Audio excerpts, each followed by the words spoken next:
Assalamualaikum warahmatullahi wabarakatuh. Perkenalkan, saya Ayu Efrianti dengan nomor BP 1811022032 dari kelas 3A.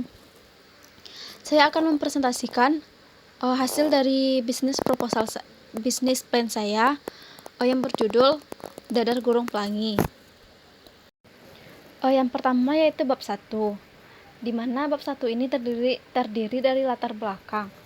Latar belakang dari bisnis plan ini yaitu dadar gulung merupakan salah satu jajanan tradisional khas Indonesia. Dadar gulung merupakan makanan pengantar atau penutup masyarakat Indonesia di pagi hari maupun sore hari. Siapa yang tidak tahu dengan makanan satu ini, yang mana makanan ini terbuat dari isian parutan kelapa dengan gula merah. Namun pada saat ini kue dadar gulung ini sudah mulai menghilang di kalangan masyarakat dikarenakan saking banyaknya makanan yang menggantikan kue tersebut. Oleh karena itu, dengan adanya peluang yang cukup menjanjikan, saya berencana untuk merancang sebuah usaha kuliner yang berjudul Dadar Gulung Pelangi, yang tentunya saya melakukan diferensiasi dalam bidang usaha ini agar para konsumen lebih tertarik untuk membeli produk saya. Dadar gulung pelangi ini yang dimaksud di sini yaitu warna dari kulit lumpia yang menyerupai warna pelangi seperti hijau, merah muda, ungu, dan sebagainya. Pembuatan kue ini dapat dilakukan dengan cara sederhana, tapi lebih higienis serta akan dijual dengan harga yang lebih terjangkau. Maka tentunya hal ini akan dapat menarik minat masyarakat untuk membeli jajanan ini. Selanjutnya yaitu visi dan misi. Visinya yaitu menciptakan produk makanan yang sehat dan sederhana yang banyak diminati dan disukai oleh masyarakat dengan mengedepankan tampilan yang unik dan menarik. Kemudian misinya yaitu menjaga kualitas produk agar tetap menjadi produk yang berkualitas, terus menciptakan inovasi dan kreasi baru agar selalu menarik minat masyarakat. Yang ketiga yaitu selalu menjaga kesan baik kepada pelanggan. Kemudian yang ketiga yaitu tujuan dan manfaat. Ada beberapa tujuan dan manfaat dalam penyusunan bisnis plan ini, yaitu yang pertama, menjadikan mahasiswa lebih kreatif dan inovatif dalam berwirausaha.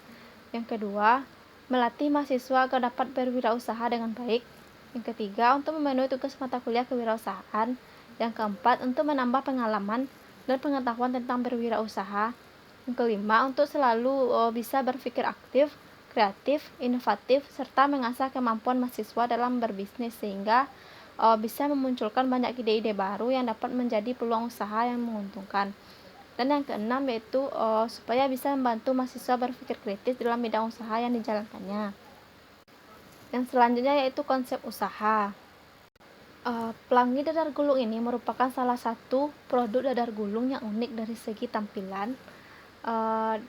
Selain itu juga memiliki rasa dan isian yang berbeda dari biasanya, seperti warna merah muda dengan isian stroberi, warna hijau dengan isian coklat atau keju, warna ungu dengan isian selai stroberi, dan varian warna lainnya.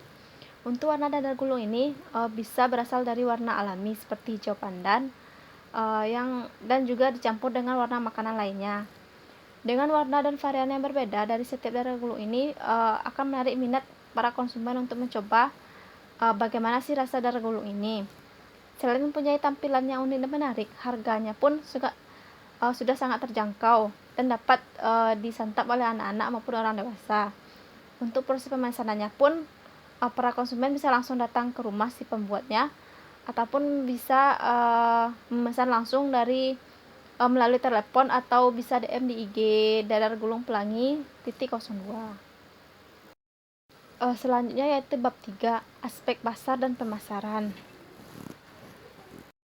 Yang pertama yaitu aspek pasar. Dalam aspek pasar ini terbagi atas 5. Yang pertama yaitu gambaran umum pasar dan sasaran. Usaha penjualan dadar gulung pelangi ini merupakan usaha kecil yang dijalankan dari awal dengan mengantarkan ke warung-warung terdekat.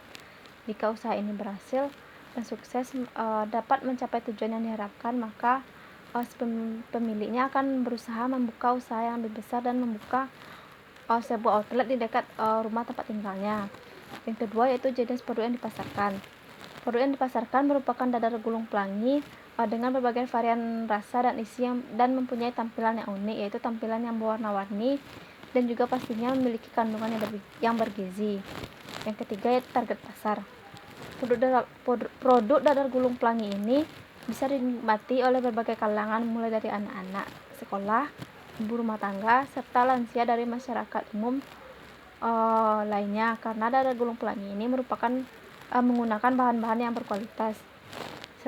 Selanjutnya yaitu sasaran pembeli. Sasaran dari dadar gulung pelangi ini adalah penikmat kue ringan di pagi hari sebagai tambahan atau bisa sebagai tambahan hajatan dari mulai kalangan anak-anak sampai orang dewasa.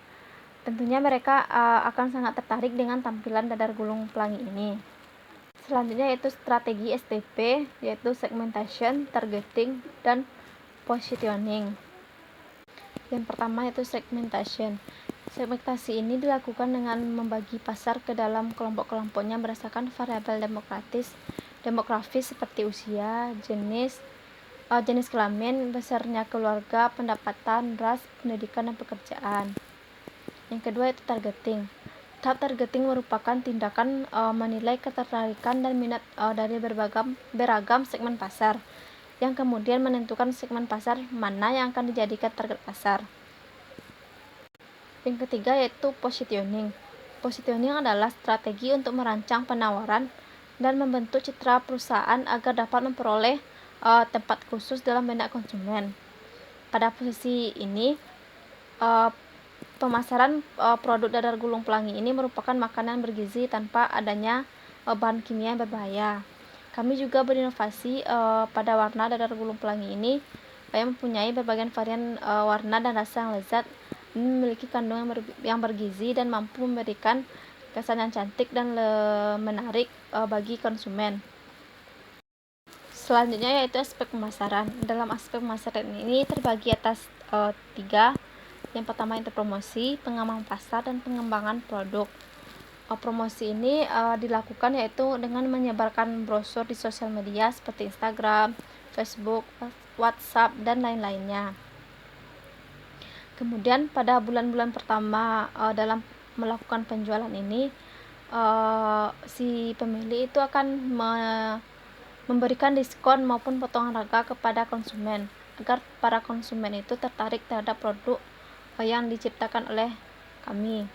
Yang kedua yaitu pengembangan pasar.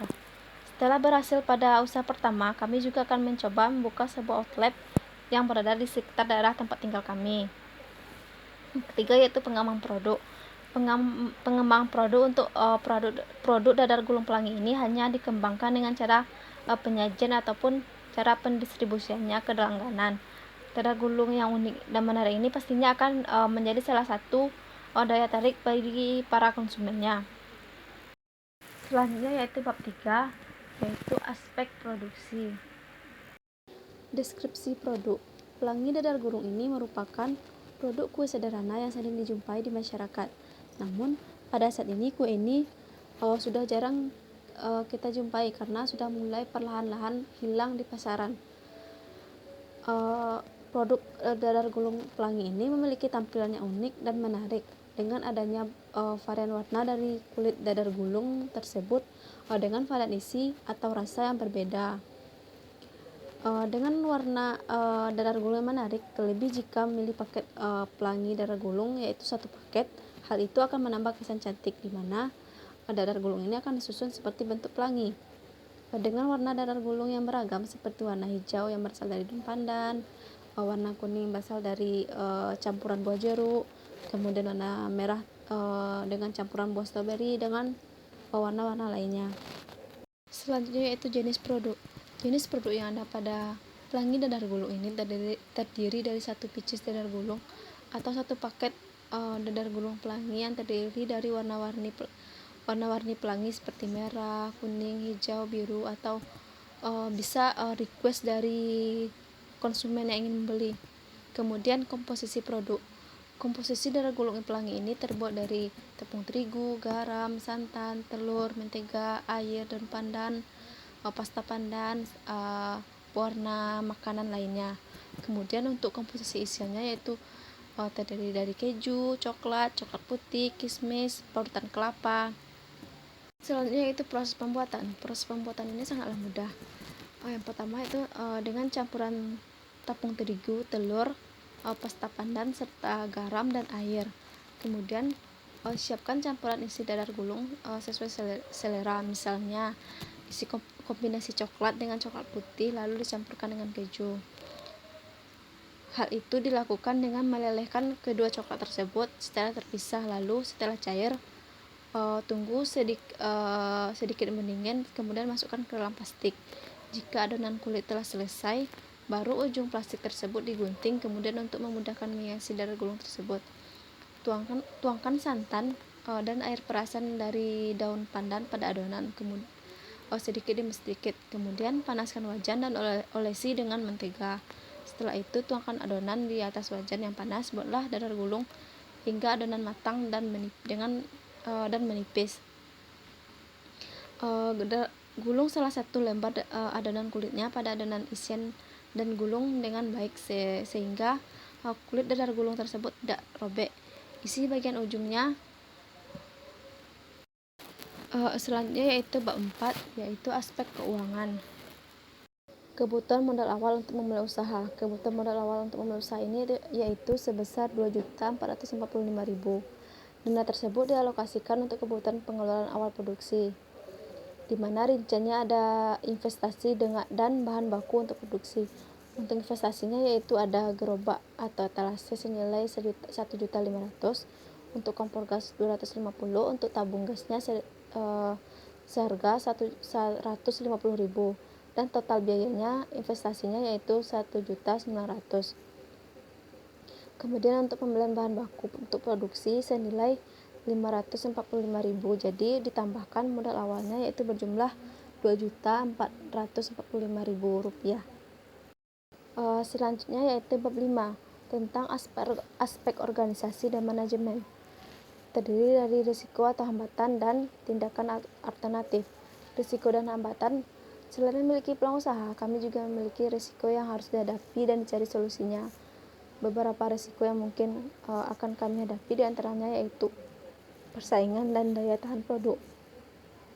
Untuk persaingan, seiring perkembangan zaman, semakin banyak makanan yang dikreasikan dan dimodifikasi dari aslinya, sehingga banyak konsumen juga akan melirik produk-produk seperti itu, atau bisa jadi pesaing dapat menjiplak hasil produk yang dibuat secara mentah. Kemudian untuk daya tahan produk, produk dadar gulung pelangi ini tidak bersifat tahan lama. Produk ini hanya bertahan 1 hari di suhu ruangan dan 3 hari di dalam kulkas.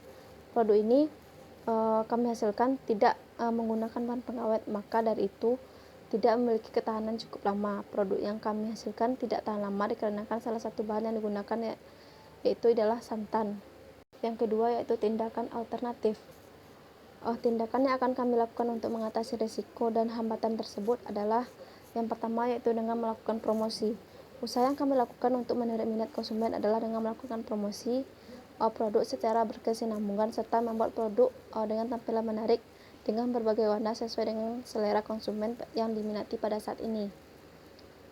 Kemudian yang kedua itu memperkirakan harga. Untuk upaya untuk mengatasi hal tersebut adalah bisa memperkirakan berapa jumlah penjualan setiap harinya sehingga produk bisa habis pada setiap harinya. Yang terakhir yaitu kesimpulan. Dengan melihat peluang usaha yang dipasarkan, di mana kue dadar gulung ini sudah mulai hilang secara perlahan, saya berinovasi untuk membuat jajanan sederhana khas Indonesia ini bisa dapat terus berkembang di pasaran. Usaha dadar gulung pelangi ini cukup menjanjikan sehingga dikarenakan peluang pasar yang ada, penjual dadar gulung belum ada yang berinovasi membuat tampilan dadar gulung ini semakin menarik dengan rasa lezat dan sesuai dengan tren pada zaman sekarang. Diharapkan bisnis ini bisa bersaing dengan makanan lainnya, supaya bisa menjadi suatu tren yang dapat booming di masyarakat, selain terjangkau harga produknya serta menjadi makanan yang sehat dan unik bagi masyarakat. Baiklah, sekian video presentasi dari saya. Semoga videonya bermanfaat. Saya akhiri dengan Assalamualaikum warahmatullahi wabarakatuh.